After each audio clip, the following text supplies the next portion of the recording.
Bismillahirrahmanirrahim. Assalamualaikum warahmatullahi wabarakatuh. Alhamdulillah rabbil alamin. Segala puji dan puja kita panjatkan kepada Allah Subhanahu wa taala. Dimana pada hari ini alhamdulillah di Jumat Mubarak ini alhamdulillah kita masih diberikan oleh Allah nikmat iman, nikmat Islam, nikmat kesehatan dan nikmat kesempatan.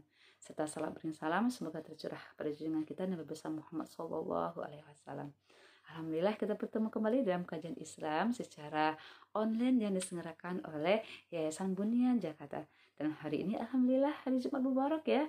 Alhamdulillah mudah-mudahan semuanya sudah baca surah Al-Kahfi, sudah baca salawat, berbanyak istighfar dan insya Allah sudah pada sedekah insya Allah ya. Alhamdulillah. Baik, agar kajian ini mendapatkan berkah, rahmat dan ridho dari Allah Subhanahu wa taala, kita buka sama-sama membaca basmalah.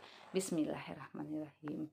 Adapun tema kita pada hari Jumat Mubarak ini adalah 4 perkara yang bisa meneguhkan hati ya, menurut Syekh Azam Muhammad Al-Muhaisini ya, seorang imam Masjid Jami Aisyah Mekah, Saudi Arabia ya. Nah, apa saja 4 perkara yang bisa meneguhkan hati tersebut? Yang pertama kali adalah Al-Qur'ani. Al-Quran yang saya pegang ya, Al-Quran yang saya pegang ini adalah perkara yang bisa meneguhkan hati. Baik, kita simak ya dalam surat Al-Furqan, surat yang ke-25 ayat ke-32. Saya bacakan. A'udzubillahi minasyaitonirrajim. Bismillahirrahmanirrahim. Wa qala alladzina kafaru laula nuzzila alaihi al-Qur'anu jumlatan wahidah. Kadzalika linutsabbita bihi fuadaka warattalnahu tartila. Shadaqallahul azim. Dan orang-orang kafir berkata, mengapa Al-Quran itu tidak diturunkan kepadanya sekaligus? Demikianlah agar kami memperteguh hatimu Muhammad dengannya, dan kami membacakannya secara tartil, beransur-ansur, berlahan dan benar. Masya Allah. Jadi Al-Quran yang kita pegang ini adalah bisa meneguhkan hati. Bahkan tadi ya, Al-Quran ini tidak diteguhkan secara sekaligus, berlahan-lahan, bisa meneguhkan hati karena Al-Quran ini adalah kalamullah. Al-Quran adalah surat cinta dari Allah yang mengatur semua kehidupan kita ya, agar membuat kehidupan kita selamat dunia dan akhirat ya.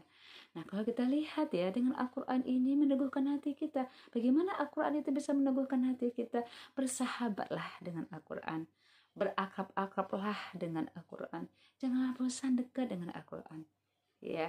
Kita punya target-target membaca Al-Quran, mentadabburinya dan mengamalkannya, karena itu bisa meneguhkan hati kita ya.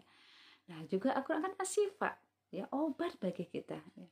Nah, jadi kalau misalnya satu hari kita bisa membaca Al-Quran, punyalah target-target tertentu, berakrab-akrab, bersahabat dengan Al-Quran ini.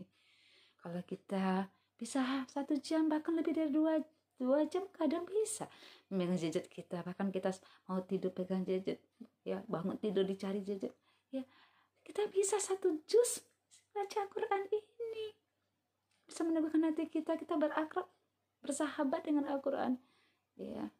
Kalau kita tadi bisa di depan laptop 1 jam, kenapa kita tidak bisa ya membaca Al-Quran 1 juz? 1 juz paling 45 menit atau paling lama 1 jam kita membacanya, atau kita bagi waktunya subuh, zuhur, asar, maghrib dan isya. Masya Allah ya, berakrab-akrab, berlama-lama, bersahabat dengan Al-Quran agar Al-Quran bisa meneguhkan hati kita. Nah, itu yang pertama. Jadi Al-Quran itu bisa meneguhkan hati ya, hati kita.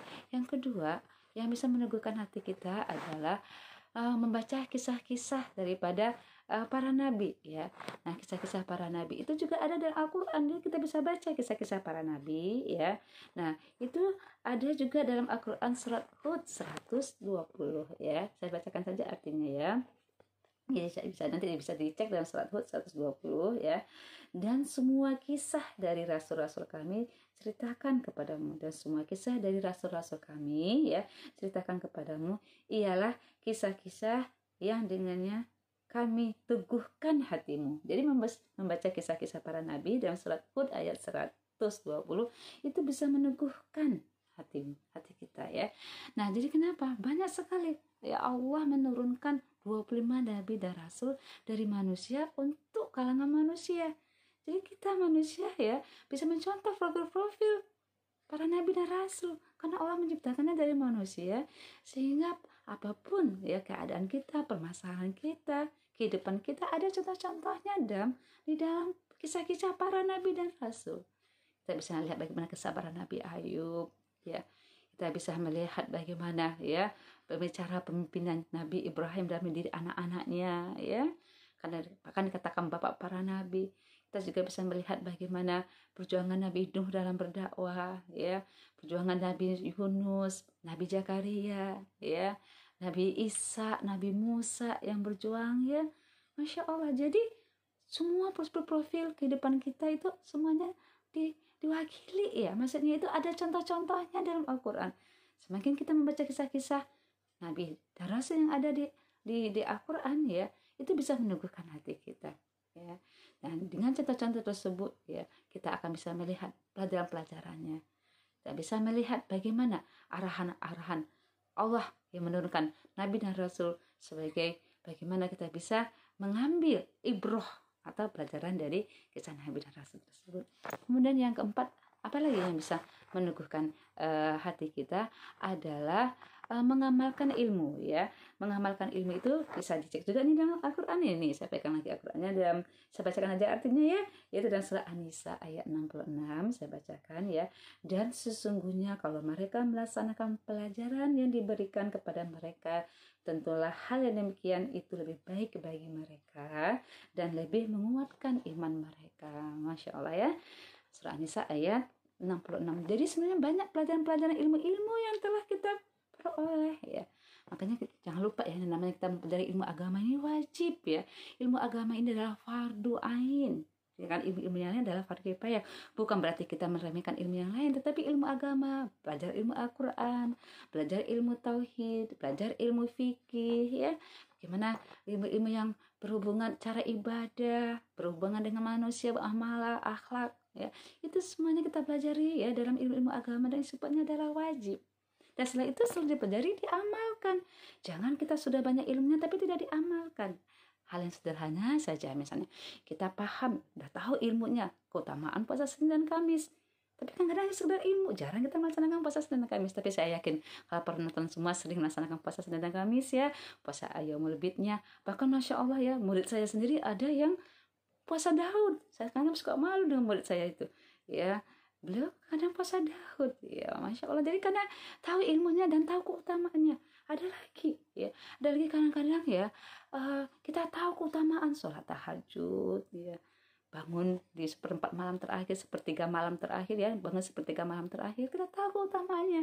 Tapi kadang-kadang tidak diamalkan, kita masih terlelap dalam tidur kita.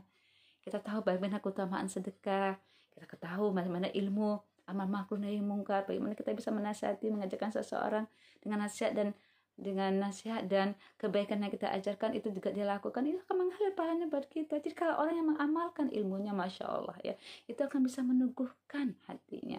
Semakin dekat dia dengan Allah, semakin dekat juga dengan aturan-aturan Allah, ya.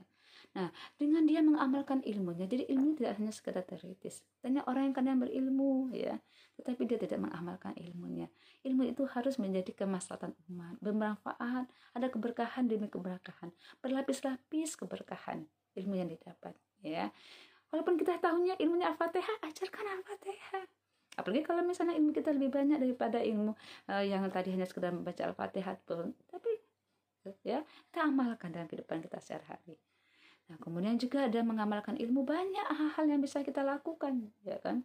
Karena kalau kita mengamalkan ilmu itu, ya, itu juga bisa membersihkan jiwa kita, membersihkan hati kita. Ya, karena apa? Karena kita menyadari, kan, jadi berkaitan juga dengan tazkiyatun nafs itu. Ya, kalau kita bisa mengamalkan ilmu-ilmu kita, berarti kita selalu memperbaiki diri kita dengan ilmu-ilmu. Semakin kita berilmu, semakin kita takut dengan Allah.